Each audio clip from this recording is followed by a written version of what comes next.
Hello, everyone. My name is Nunthika Self. I'm a lecturer at Faculty of Liberal Arts, Thammasat University. Today, I will present a paper on self-efficacy and learning strategies in academic writing, a case study of Thai science, technology, and engineering PhD students studying at the US and UK universities. This is a part of the annual National Conference of Liberal Arts 2021. There have been many studies that have been done on self-efficacy and language learning strategies. In Thailand, many studies have been done with graduate and undergraduate students who went to universities in Thailand, but there were few studies that have been done with graduate students who went to study abroad. So this study aims to investigate how Thai PhD students in science, technology, and engineering programs at American and British universities perceive their self-efficacy and use language learning strategies to cope with academic writing needs. So first, let's talk about self-efficacy. Self-efficacy is the perception of abilities to perform certain tasks at a particular context and level. Dornier describes self-efficacy as a student's judgment of his or her ability to perform a specific task in a specific context. Students who have higher self-efficacy would exert more effort when doing a challenging task compared with less efficacious students. Next, let's talk about learning strategies. Learning strategies are steps taken by learners to facilitate the learning of a language. It helps facilitate learning and make it more effective and enjoyable. Learning strategies can be divided into two categories, direct and indirect strategies. Direct strategies are memory strategies, cognitive strategies, and compensation strategies. Indirect strategies are metacognitive strategies, affective strategies, and social strategies. So let me give you some examples of each type of strategies. For memory strategies, these are strategies that students use to memorize words in the language. For example, they might use grouping to memorize vocabulary. Cognitive strategies are strategies that are used to learn the structure of the language. Compensation strategies are the ones that are used to overcome knowledge gaps when learning a language. For example, when students guess meanings from context. Metacognitive strategies are strategies that are used to help learners in evaluating their progress when learning a language. For example, when they plan their own learning or search for practice opportunities. Next one is affective strategies. These are strategies that are used to maintain students' effort when learning a language. They can be used to lower students' anxiety. Next one, or the last one, is social strategies. These are strategies that are used to provide interactions with native speakers to communicate and learn the language. For example, when students ask questions or cooperate with native speakers. There are many factors that influence language learning strategies used. For example, motivation, L2 proficiency, academic background, gender, and context. Self-efficacy has been identified as one factor that can affect the use of language learning strategies. It can influence a greater use of learning strategies. Wang found that high efficacious students used language learning strategies more frequently than low self-efficacy students. And students with positive feedback perceptions tend to have higher self-efficacy than students with negative feedback perceptions. Now we will talk about the person study. This is a single case study. So single case study is appropriate for this study because this is a pilot study that is used to investigate behaviors of the participants. Now we will talk about the participants. First, I sent emails about the information of this research to some universities in the US and UK. And in the end, 5 graduate students were interested in participating in the study. And it turned out that all of them were females. Participants A, D, and E studied at the same university in the UK, while participants B, C, and C were PhD students studying at the same university in the US. So these are some information about the participants. So they were all females. Okay. And they were between 24 to 31 years old.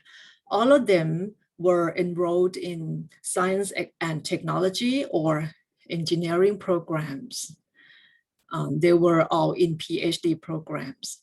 And most of them had been studying in the US or UK for about 1 to 2 years, except participant B, she had been in the US for 5 years.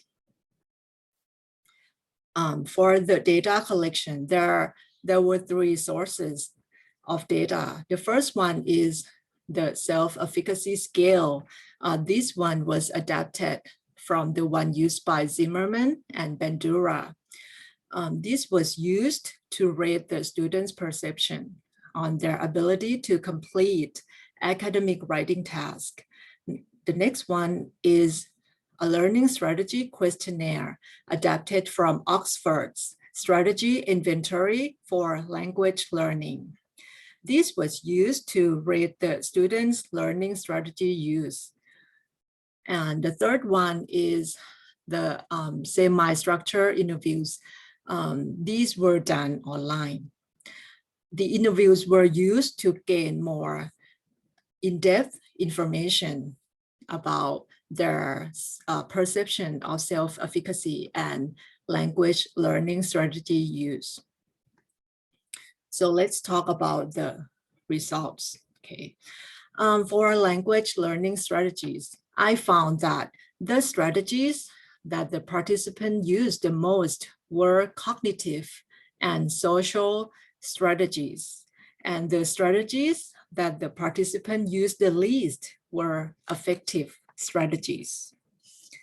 These are some examples of cognitive strategies used by the participants.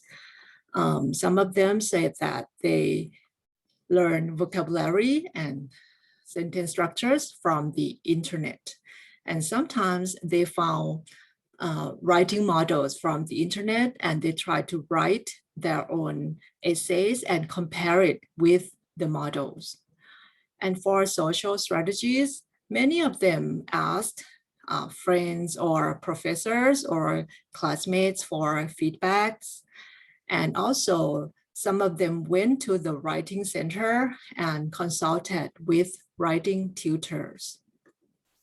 For the least used strategies, which were effective strategies, many of them said that they did not have much anxiety.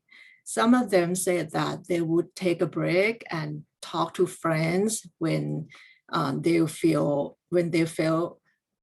tired or had some anxiety. Now, let's look at the participants' level of self-efficacy.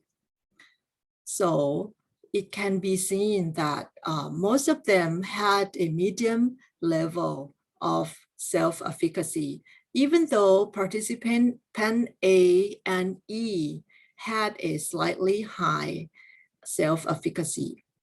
For high self-efficacy, the score would be from 3.68 to 5.0, and participant A and E got 3.7. Yeah, so the scores were at the lower end of the high self-efficacy. And these are some of the statements that received high ratings.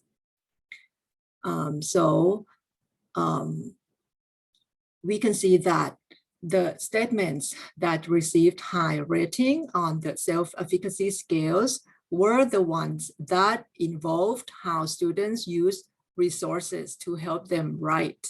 Okay, for example, statement number 15, I use several resources such as dictionary to help editing my paper. Or statement 7, I can use reference sources when I write an academic paper. And statement number 14, I often find other people who will give critical feedback on early drafts of my paper. Okay. So it seemed that most of the participants use these resources, okay, to help them gain some efficacy.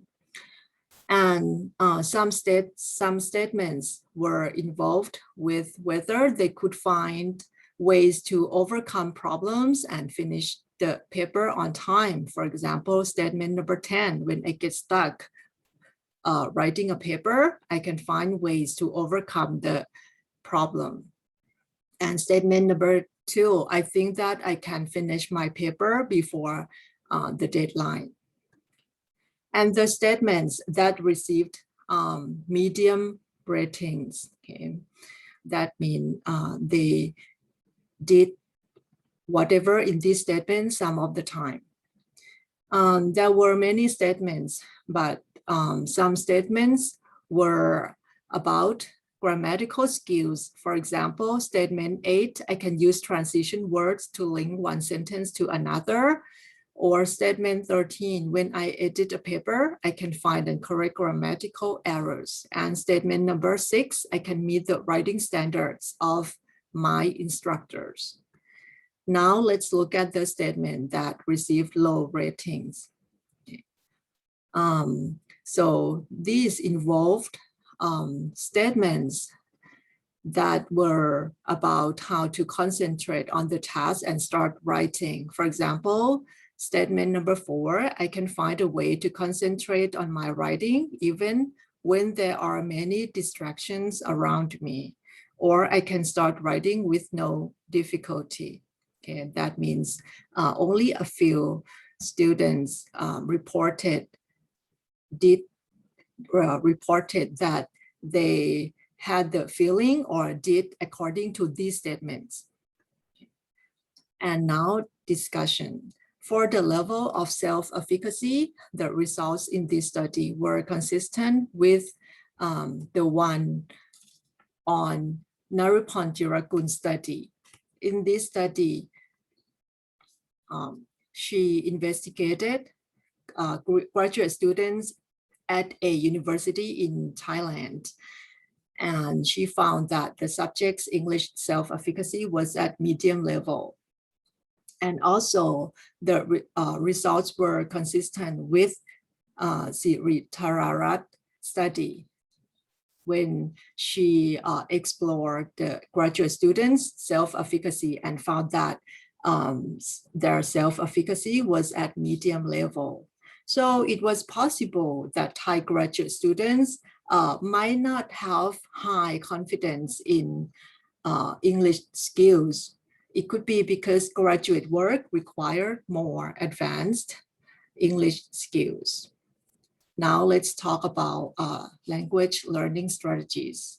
As I said before, the strategies used most frequently in this study were cognitive and social strategies, and the strategies used least frequently were affective strategies. So the results were consistent with Wang's study.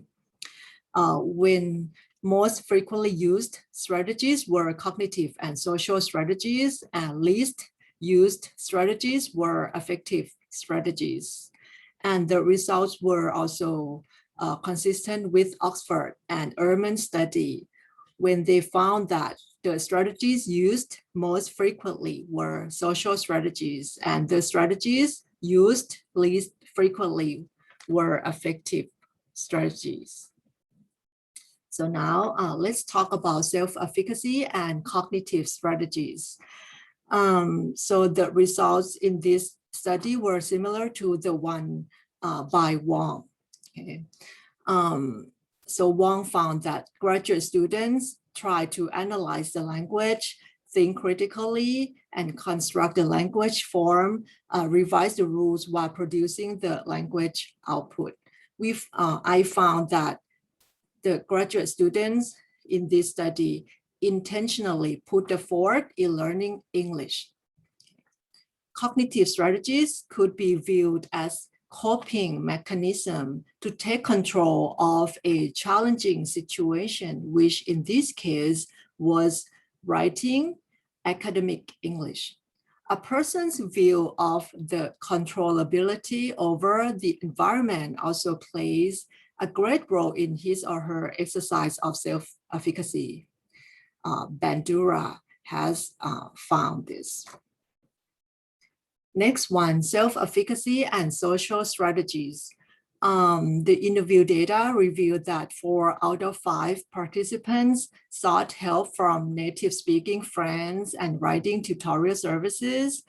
So this could be viewed as one way to control a learner's situation in academic writing. So it could be viewed that they use social strategies to try to control their anxiety, right? So that could make their self-efficacy at medium level.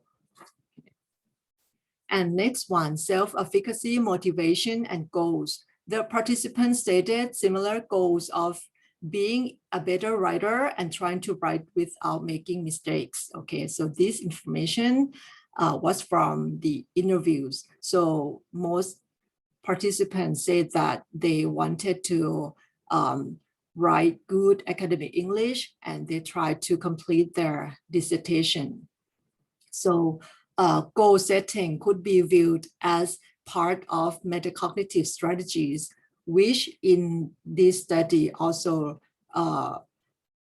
came in third, okay, when we talk about the frequently used strategies. Next one is self-efficacy and anxiety. As I have said that effective strategies were used the least in this study. So from the interview, not many participants said that they were worried. Some even said that they did not have much anxiety. Some of them said that they did not focus on the grades, but they focused more on what they have learned from the programs, and that could make them feel not much anxious. So their self-efficacy could be viewed as a strategic method used unconsciously to lower their anxiety. So students with lower anxiety and higher self-efficacy would spend more effort studying, okay, and trying to achieve their goal. So now we will talk about classroom implications. So we can see that language learning strategies and self-efficacy could help students to achieve their goals. So teacher can help students develop a higher sense of self-efficacy by providing meaningful and achievable language tasks. Students can focus more on the knowledge that students could learn and not so much on the grades. And cognitive and social strategies were found in this study to be important tools in helping students to cope with writing academic English. So these strategies should be taught explicitly in English classrooms. Now I will talk about the limitations. So as you can see that there were only 5 participants in this study.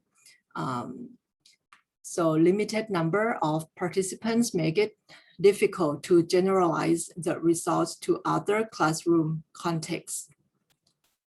And also, since all the participants were female, the results of the study could be affected by the participants' gender. Okay, the findings could be different if the participants included more male students. For further research, future research should include more participants to get a better overview of self-efficacy and learning strategies among graduate students who study abroad. And they can investigate how gender affects self-efficacy and learning strategies. Okay, that's all. Thank you.